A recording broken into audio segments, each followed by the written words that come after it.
বেরোতে না পারি, সেই প্রতিষ্ঠানকে যদি সামনের দিকে আনতে না পারি, তাহলে এতটুকু আমাদের সাহেব যে সমস্ত স্বপ্নের কথা বললেন, স্বপ্নেই মনে হয় হয়ে গেল। কারণ আমরা আসলেও কি আপনারা সেই মুক্ত বাতাস নিতে পারবো? আমি যখন কলেজে পড়ি, ঢাকা কলেজে, তখন আমরা প্রায় আসতাম আমরা বুড়িগঙ্গাতে নৌকায় চড়ে ঘুরে বেড়াতাম। এখন সেই বুড়িগঙ্গার কাছেও যাওয়া যায় না, এত পলিউটেড, এত দুর্গন্ধ। এবং আমার কাছে মনে হয় যে ঢাকা শহরের সব রোগগুলোর মূলে বোধ হয় এই বুড়িগঙ্গার পানি। আমি একটু আগে একই অবস্থা, আপনার শীতলক্ষা প্রায় একই অবস্থা শুরু হয়েছে। তাহলে ঢাকা শহরের নাগরিকরা যাবেন কোথায়? এই জন্যই যে উদ্যোগ নিয়েছেন, এই উদ্যোগের সঙ্গে কিন্তু একই সঙ্গে সঙ্গে আপনাকে, যেটাকে আমরা বলি যে আপনার কাঠামোগত পরিবর্তনগুলোকে আরো পরিকল্পনা মাফিক করতে হবে, পরিকল্পনা সঠিক নিতে হবে। যে কথাটা কিছুক্ষণ আগে আমাদের আইন মিনিস্টার বলে গেলেন, প্রজেক্ট শেষ তো সব শেষ, সেটা যেন না হয়। কিছুক্ষণ আগেই আপনার কিছুদিন আগে আমাদের একটা আপনার ক্যাবিনেট মিটিং এ বলতে ঢাকা শহরের পানি নিয়ে আলোচনা হচ্ছে। আমাদের এখানে ওয়াসার এমডি সাহেব বসে আছেন সামনে।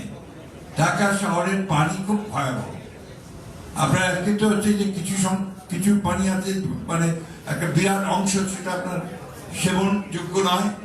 আরেকটা হচ্ছে যে পানির যে ভূতল যে আপনার ডিপ টিউবওয়েলেরও কাজে না, 1000 মিটার নিচে চলে গেছে, যেটার জন্য ঢাকা জেলাকে ভয়াবহ বিপদ নিয়ে আসছে। যে কোনোদিন যদি আপনি কোনো দুর্ঘটনা ঘটে, অর্থাৎ ভূমিকম্প কিছু ঢাকা শহর তৈরি হবে, তো তাহলে আমাদেরকে সেই ব্যবস্থাগুলো তো করতে হবে ঢাকা শহরে।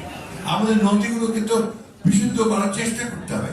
অথচ এত প্রজেক্ট হয়, এই বুড়িগঙ্গাকে পলিউশন মুক্ত করবার কোনো প্রজেক্ট তৈরি হয় না।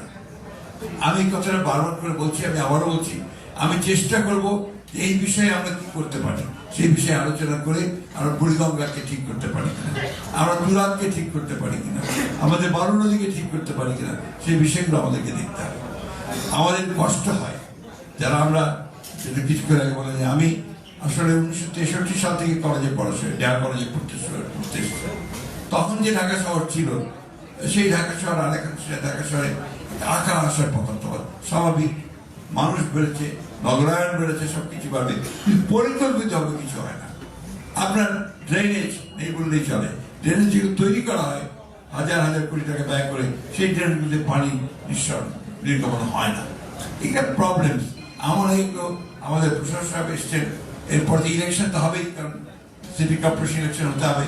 যারা দায়িত্বে আসবেন তারাও এই বিষয়গুলোকে সিরিয়াসলি দেখবেন।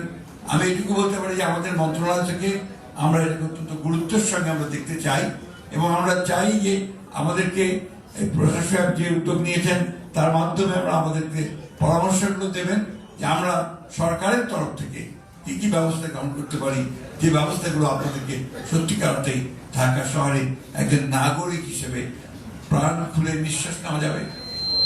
দক্ষিণ দুয়ার খোলা, এখানে সবসময় বলা যাবে, শুধু আজই দক্ষিণ দুয়ার খুলবো তা নয়, দক্ষিণের জানালা যে আমি সবসময় খুলতে পারি, সে ব্যবস্থা আমাকে করতে হবে। আমরা বিশ্বাস করি, যদি যে কথাটা বলেছেন যে আমি ভালো হলে সব ভালো, সবসময় সেটা না হলেও বিশ্বাস করি যে আমি চেষ্টা করি তাহলে কিছুটা হলেও ভালো করতে পারবো।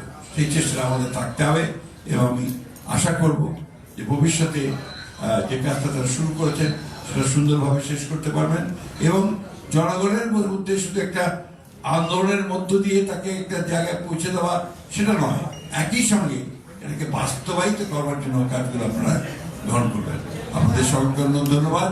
এই কথা বলে আমি এই আন্দোলন দক্ষিণের জানালা, এই কি বলবো, আন্দোলন শুভ উদ্বোধন ঘোষণা করছি।